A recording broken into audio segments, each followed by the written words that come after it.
teman-teman, perkenalkan nama saya Arifina Riswanti dengan NIM 2020-31020. Saya merupakan mahasiswi ITPLN Prodi S1 Teknik Informatika. Nah, saat ini saya ingin mengajak teman-teman semua untuk belajar bersama mengenai aspek ergonomik dalam interaksi manusia dan juga komputer. Sudah siap belajar bersama? Ayo kita mulai. Yang pertama ada pengertian dari ergonomik. Ergonomik itu merupakan bidang studi yang mencari atau menangani desain peralatan dan tugas-tugas yang cocok dengan kapabilitas manusia dan keterbatasannya.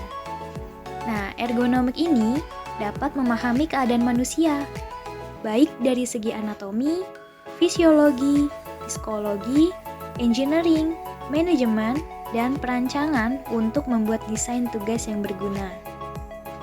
Nah, bisa dikatakan juga, ergonomik ini merupakan faktor dari kenyamanan kerja.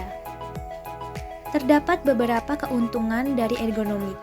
Yang pertama yaitu pekerjaan menjadi lebih efisien dalam melaksanakan tugas. Selanjutnya, pekerja akan lebih sehat dalam melaksanakan tugas. Yang ketiga, pekerja dapat lebih produktif dalam melaksanakan tugas. Dan yang keempat yaitu dapat meningkatkan kepuasan kerja para pekerja. Selanjutnya ada prinsip-prinsip ergonomi. Yang pertama ada prinsip fisikal, yang kedua ada prinsip kognitif. Prinsip-prinsip ergonomi yang pertama yaitu ada prinsip fisikal, di mana prinsip fisikal ini merupakan suatu prinsip yang berkaitan dengan suatu keadaan ataupun suatu kondisi kerja yang dapat mendukung jasmani pekerja agar dapat bekerja dengan nyaman dan juga efektif, sehingga meminimalisir pengeluaran tenaga yang secara berlebihan. Nah, di sini ada prinsip fisikal yang pertama yaitu menjadikan segala sesuatunya itu mudah untuk dijangkau. Jadi ini untuk memudahkan pekerja.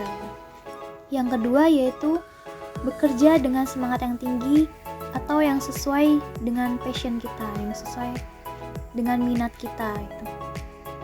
Yang ketiga yaitu bekerja dengan postur yang sesuai.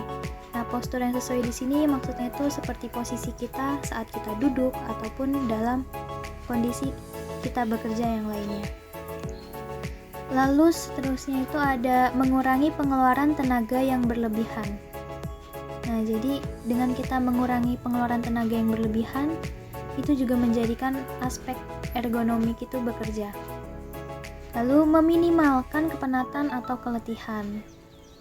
Ini bisa juga dengan kita itu sesekali melihat pandangan ke depan ataupun melihat sesuatu yang menyenangkan, yang sejuk. Lalu berikutnya ada mengurangi pengulangan yang berlebihan.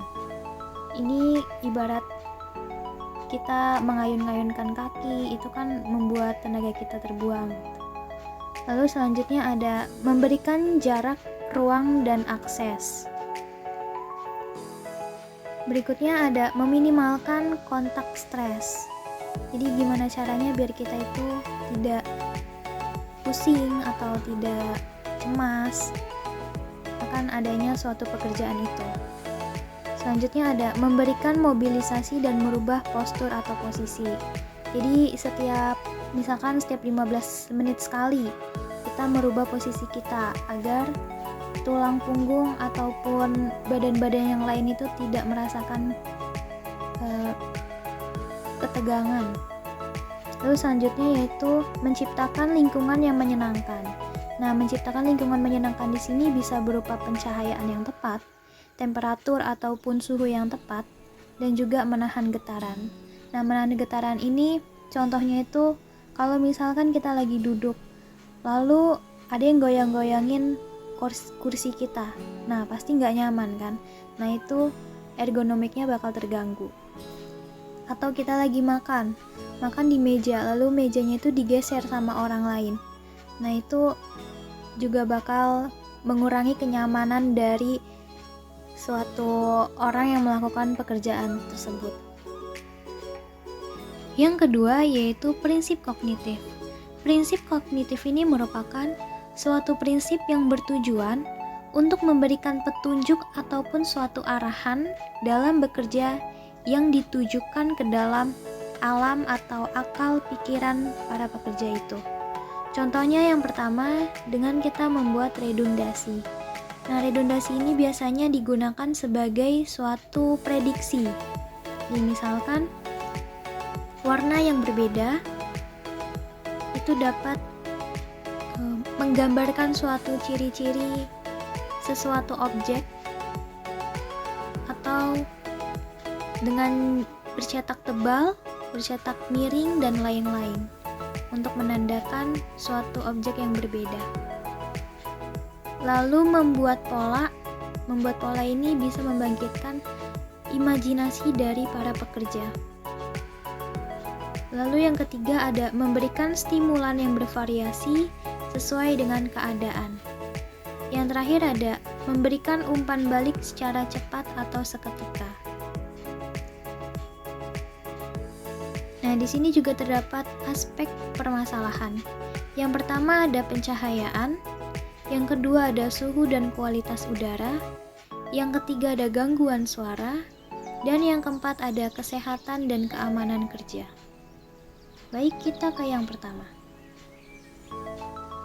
Yang pertama yaitu aspek pencahayaan, di mana aspek pencahayaan ini memiliki tujuan perancangan dari pencahayaan itu sendiri. Yang pertama yaitu dapat menghindarkan user atau pengguna dari cahaya terang langsung atau pantulannya.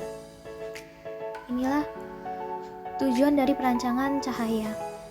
Lalu yang kedua, memperoleh keseimbangan antara kecerahan atau brightness pada layar tampilan dan juga kecerahan yang ada di depan user. Yang ketiga, menghindari cahaya langsung atau pantulan yang langsung mengenai layar tampilan. Dan yang keempat, memberikan keyakinan bahwa ada pencahayaan yang cukup untuk pekerjaan yang tidak menggunakan layar tampilan. Ini tujuan dari perancangan dari pencahayaan. Lalu selanjutnya ada dua sumber cahaya. Yang pertama ada cahaya langsung. Cahaya langsung ini bisa berasal dari matahari yang menerobos masuk lewat jendela atau ventilasi juga bisa. Lalu cahaya langsung juga bisa bersumber dari cahaya buatan. Contohnya dari lampu. Lalu sumber cahaya yang kedua itu cahaya tidak langsung, di mana cahaya tidak langsung ini berasal dari sebuah pantulan. Bisa dari tembok atau partisi, bisa dari langit-langit rumah atau dari plafon, bisa juga dari lantai rumah, bisa dari bahan yang ada di sekitar layar tampilan. Contohnya pemegang dokumen. Itu bisa memantulkan cahaya. Dan ini juga bisa mengganggu seseorang yang sedang bekerja gitu. Kalau tiba-tiba ada cahaya yang begitu terang. Lalu bisa juga cahaya ini terpantulkan dari bagian atas meja ataupun dari pakaian yang sedang digunakan oleh operator.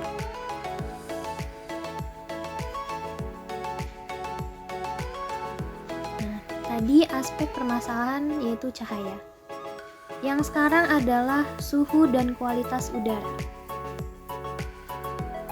di mana komputer yang dihidupkan dalam waktu yang lama akan menghasilkan panas, sehingga akan mempengaruhi suhu ruangan yang pada saat komputer itu ditempatkan. Nah, panas yang berlebih ini akan berpengaruh secara negatif pada kinerja operator ataupun komputernya, sudah pasti. Nah, untuk itu diperlukan peralatan lain untuk menetralisir suhu yang tinggi tersebut.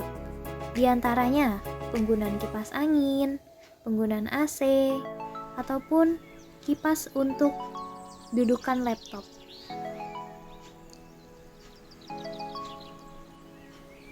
Aspek permasalahan yang ketiga yaitu gangguan suara.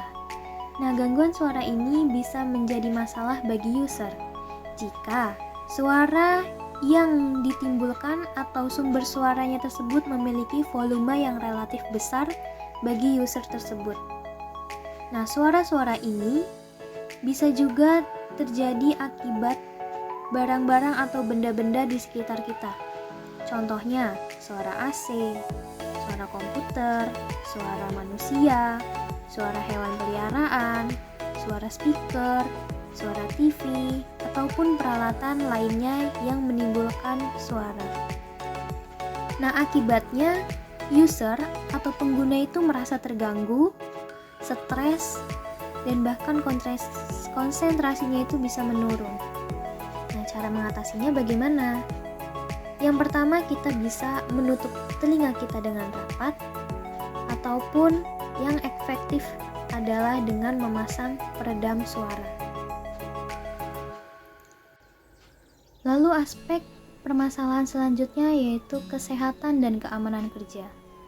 Nah, kesehatan dan keamanan kerja ini biasanya berhubungan dengan perancangan suatu stasiun kerja, di mana perancangan stasiun kerja itu merupakan suatu desain atau perancangan sistem komputer yang termasuk digunakan. Jadi sebuah fasilitas yang biasanya digunakan untuk melakukan suatu pekerjaan. Nah, contohnya ini kursi, meja, dan lain-lain. Nah, biasanya permasalahan yang timbul itu jika seseorang operator komputer terlalu lama bekerja di depan komputer. Akibatnya, biasanya terdapat serangan miopi yang semakin besar. Nah, serangan miopi ini merupakan suatu kondisi dari permasalahan mata, yaitu rabun jauh. Lalu yang kedua ada keluhan mata juga. Contohnya itu seperti ada iritasi, ketegangan mata, dan juga mata yang perih. Lalu yang ketiga ada ketegangan punggung, otot siku, dan juga otot pundak. Ini biasanya karena kita terlalu lama untuk duduk dengan posisi yang salah atau tidak mengubah posisi selama beberapa menit atau beberapa jam sekali. Nah, tadi permasalahan mata bisa kita cegah atau kita jaga kesehatan mata kita dengan cara sebagai berikut. Yang pertama, dengan mengistirahatkan mata atau melihat pemandangan yang bernuansa sejuk dan juga jauh ke depan secara rutin. Hal ini bisa dilakukan saat kita sedang menatap layar komputer yang terlalu lama. Nah, ini sangat disarankan untuk sesekali melihat ke depan ataupun melihat sekitar kita. Lalu yang kedua, menjaga kebersihan kacamata. Ini bagi pengguna kacamata ataupun lensa kontak dan juga monitor yang ada di depan kita juga seharusnya sering untuk dibersihkan.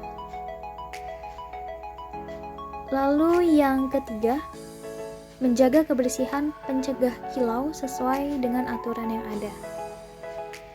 Yang keempat, periksa mata ke ahli secara rutin. Ini untuk mengetahui apakah kita mengalami gangguan pada mata kita atau tidak.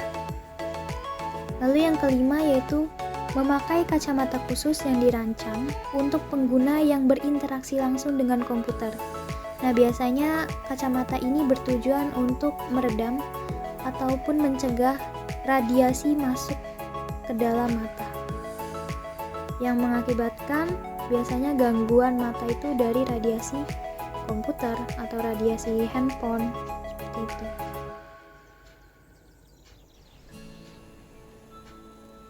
Nah, di sini juga terdapat tips-tips atau kebiasaan dalam bekerja yang seharusnya kita lakukan. Yang pertama yaitu bekerja dalam keadaan sesantai mungkin dan dalam posisi yang benar. Yang kedua yaitu sering mengubah posisi duduk untuk mencegah kelelahan otot.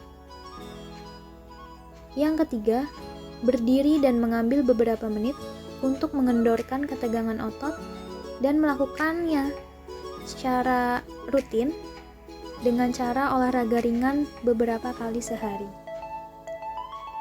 Lalu yang keempat, mengusahakan untuk tidak mengetik dalam jangka waktu yang lama, yang memberikan tekanan fisik yang berat. Jadi sesekali kita juga harus istirahat jari-jari kita agar tidak mengalami kram begitu. Selanjutnya yaitu istirahat sejenak secara teratur. Nah, dalam istirahat sejenak secara teratur ini bisa kita siasati dengan cara kita memberikan jadwal, misalkan 15 menit dalam sekali kita istirahat ya dengan durasi 2 menit cukup, lalu nanti 15 menit lagi dengan durasi 2 menit cukup, begitu seterusnya. Lalu selanjutnya memeriksa kebiasaan kerja dan tipe pekerjaan yang hendak dilakukan. Nah, ini biasanya dilakukan untuk evaluasi kita apakah cara kita itu sudah benar ataupun masih salah. Dan juga ini untuk mencegah terjadinya kesalahan dalam melakukan suatu pekerjaan sehingga membuat kita merasakan tidak nyaman untuk bekerja saat itu. Ya, mungkin cukup sekian belajar bersama kita. Kurang lebihnya mohon maaf. Semoga video ini bermanfaat. Terima kasih kepada teman-teman semua yang telah berkenan untuk belajar bersama. Salam sehat, bahagia, dan semangat selalu. Sampai jumpa.